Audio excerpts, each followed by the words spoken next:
guys, I'm live. Good morning, good afternoon, good evening, wherever it is you're tuning in from. It's your girl, Clara Alexander. How are you doing? Oh my gosh, I'm always super pumped when I come up and I show up for you guys. So, okay, what we're going to be talking about? Yeah, we are continuing the whole series. Can I call it a series or I don't know? Podcasts on what is it all about? Yeah, the five things successful people do before 8 a.m. in the morning. So far, we have talked about two. So we've talked about the very first, which is the most important, which is seeking God. Yes, getting up early. So if you find that you are waking up before your alarm clock, that may well be God saying, get up, wake up, come spend some time with me. So the first thing we do is we spend time with God.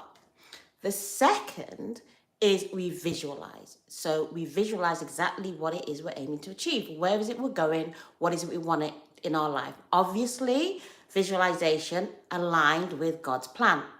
You won't know God's plan if you're not speaking to him. You won't know what that's supposed to look like. So you need to speak to him, ask him to give you a vision that is way bigger than what you can even think or imagine. And mark my words, he will give it to you. But today, I want to talk about the third thing successful people do before 8 a.m. in the morning.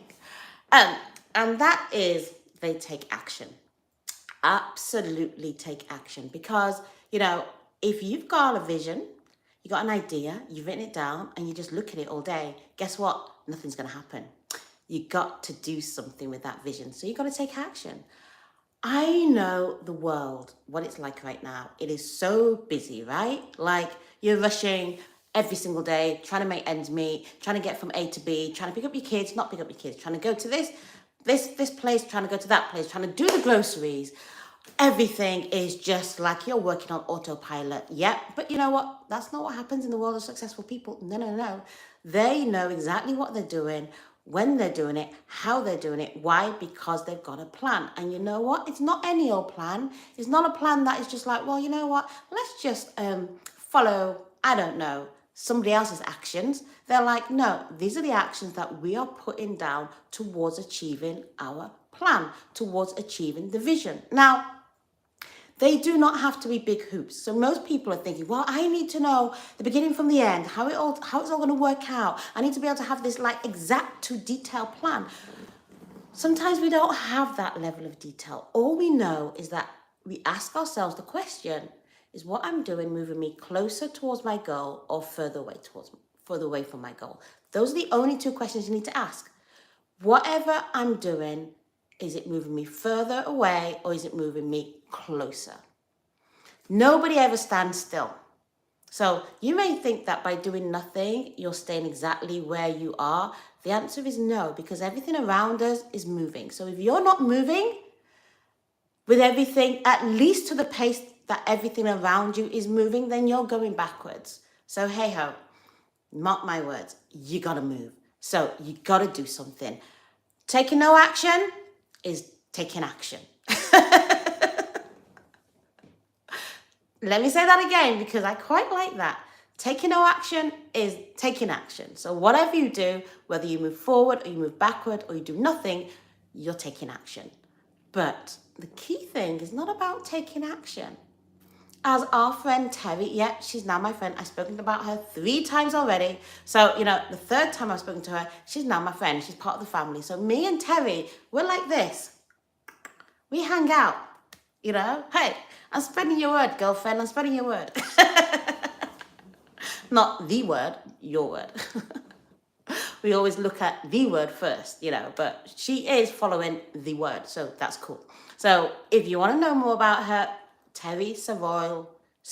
That's why I just say Terry. Hey, why are you guys trying to pressurize me? Look at me, I'm sweating already. Oh my gosh, that's hard work. Take deep breath, Clara. Oh my gosh, it's Friday, I know. Okay, so I am actually sweating. Look. It's hot. It's HOT out there today. So yeah, so coming a little bit more serious. I know it's Friday, but I can be minutes. taking action. Now, how do we make sure that we have an action plan? Write it down.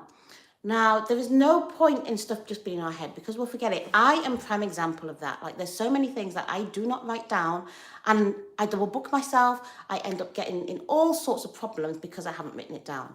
So now I have this exercise where the night before I write down what I want to do the next day.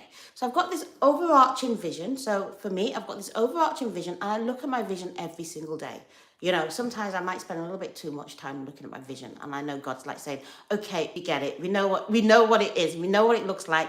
It's fine. It's coming your way. Now focus on the actions. So now what I do is I go through and I say, okay, these are the things that I'm going to do the next day. And I look at it all and I'm saying, out of these things that I'm doing, which ones are taking me closer towards my goals? The things that I actually want to do, my vision. What's my vision look like? So let me take an example. Okay, simple example. I got this download. It's like, you want to buy a house. That's your vision. You want your own very house. You've got an idea of what this house looks like. So, go search, start searching on all the property places where, they sell houses. And then look at the type of house that you want. That now becomes your vision. So you now put your vision on your phone. So you're looking at your vision every single day when you wake up in the morning, right? Okay. So we know that aligns up with God's plan because God has always said he'll give us a roof over our heads, food to eat, and clothes to wear. So we know that aligns with God's promises for us. He will always provide us with that. So, okay, so we've now got, it's aligned with God. We've got the vision. Now, what are the actions that we're doing to achieve it? Do we know what the prices are? Do we know what area it is? Are we actually how are we treating our current house that we're in at the moment? Are we looking after that? Are we making sure that is looking okay, spick and span? Because if you cannot care for the home that you're in right now, how are you going to care for your dream home? It's just not going to happen. So why would you get your dream home?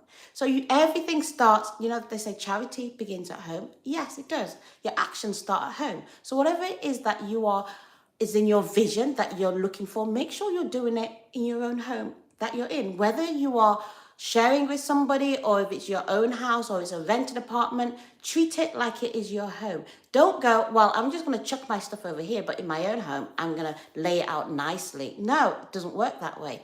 You've got to treat the things the way you will treat it if you were given what you asked or what you requested or what you visualized. So also make sure and see, okay, so, what can I do to move this in the direction that I want to do? And this is where the beauty of God comes in. This is where the beauty of God comes. I'm so excited because there's only so much you can do, right? If it's a vision, it's something that when you started on that vision, were like, I can't achieve this. I really can't. On my own, I can't achieve this. But with God, I can. So you do your bit and then you leave God to do his bit. And mind you, he will blow your mind. It's absolutely crazy. You got to listen to one of Terry's stories that she was telling us, and it was really about the dream house that she wanted. And she talked about how she visualized it, exactly what it would look like, all the things that she'd put in it, how she would display everything, how she would paint it, the colors of the paint in the house, the furniture, all of this she started visualizing. Where it was going to be, the location, what it's going to look like. She got it right down to a T. And every day she'd wake up and she'd go to her vision board and she'd look at what it is that she'd said she was going to have. She'd thank God for it because she knew it was coming and she was preparing for it. So all her actions that we were doing was preparing for that vision to take place. And no matter what happened along the way, no matter what it looked like, whether it looked like she was going to get it or not get it, whether it was going to materialize or not materialize, she continued going. She even went as far as buying the furniture for it before she even had it. So that's a vision, right? That is the faith that you put behind your vision that it's going to happen. And she did all of that. And now she is living in her dream home. And God made a way. So she did what she could do and God did what she couldn't do because we serve the God of impossible. He does the impossible. We do what's possible. He does the impossible. So I'm going to do a brief recap on the 3 that I've talked about so far, and there's 2 more to go. So 5 things that successful people do before 8 a.m. in the morning. And I know I'm saying 8 a.m. in the morning. It may not necessarily be 8 a.m. for you, but what I'm trying to say is the 5 things that you literally do before you start your day. So first of all, you seek God, spend some time with him. 20 minutes, half an hour, an hour and a half, if you can, great. You will benefit and you will reap the rewards from spending time with God. You can never fail by spending time with God. Number 2, get a vision. If you don't have a vision in your head, ask God. Even if you do have a vision in your head, ask God if that aligns with what his plans are for you. Number 3, start your action plan. Put your action plan, put it down in writing, and start walking towards your action plan. Start ticking things off, and sometimes it could be very small. As you tick it off, pat yourself on the back, give yourself a little treat, whatever that is, but make sure that the actions that you are putting are going towards the vision that you have for your life. I would like to say, what you don't want to do is bombard yourself with too much. You don't want to go, and I want this and I want that.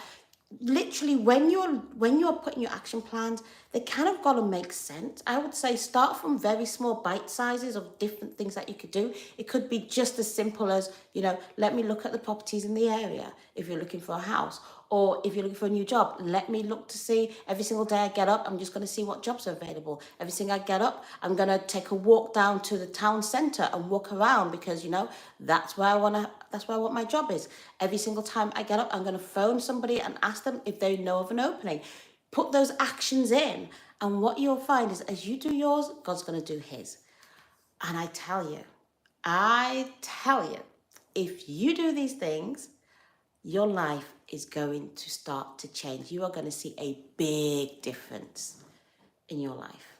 Yeah, you heard it here first. Well, maybe not first, maybe not second, but you definitely heard it here. I told you. And come back and tell me. Yeah, I want to know. I want to know how your life is changing, how your life is transforming from you doing those things. So, but anyway, that's all I've got to share with you today. I just want to say to you, you know what's coming, right? Don't you? Yeah, you do. God loves you. God loves you so much that he gave his only son to die for you on the cross because he loves you. And all he wants is your heart. If you give God your heart, I tell you, you will not regret it. What he will do with your heart, nobody else, nothing can do. And I want to let you know as well that God loves you, but also I love you. And I love you out of the abundance of love that God is showering on me. And because I love you, you can love others as well. So, there you go. But if you want to choose between my love and God's love, definitely choose God's love. Why? Because his love is way bigger than my love. So don't get it twisted. And if you want to chat to me today about anything that I've spoken about in any of my days, just come to the hub, www.claraalexander.com, and come and say hi and let's chat. Anyway, guys, I look forward to seeing you again. And I've got two more things that successful people do before 8 a.m. in the morning. Don't you want to know what they are? Take care. Bye.